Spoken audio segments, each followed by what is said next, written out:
तर आजची सुरुवात माझी होते, मी एक लाईट घेतलेली. लाईटीचा उजेड कसा देतं ते बघायचं होतं मला. आणि गुड मॉर्निंग सर्वांना. तर सकाळी सर्वात आधी नाश्त्याला मम्मीने मस्त कांदे पोहे केलेले आणि खूप टेस्टी झाले होते. आणि मग नंतर नमनचा कान पियायला बसलेली, कारण की नमनला सतवणं हे माझं हॉबी आहे. कारण की दिवस रात्रातलं मी सतवत असते आणि मला मजा येते सतवायला. आणि त्यानंतरला मी निघालेली पप्पांचं काम करायला छोटंसं.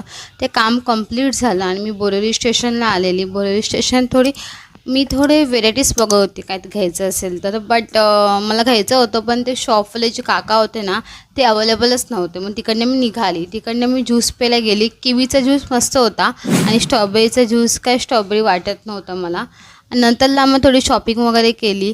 आणि एवढं जास्त महागाई वाढली ना गाईज, आता खूप पैसा कमवावा लागेल असं वाटतं.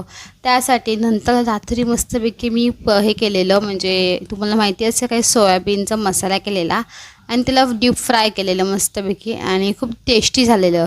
तुम्हाला पण आवडतो का? कमेंट करून नक्की सांग. भेटूया कोणत्याच्या ब्लॉगमध्ये. बाय.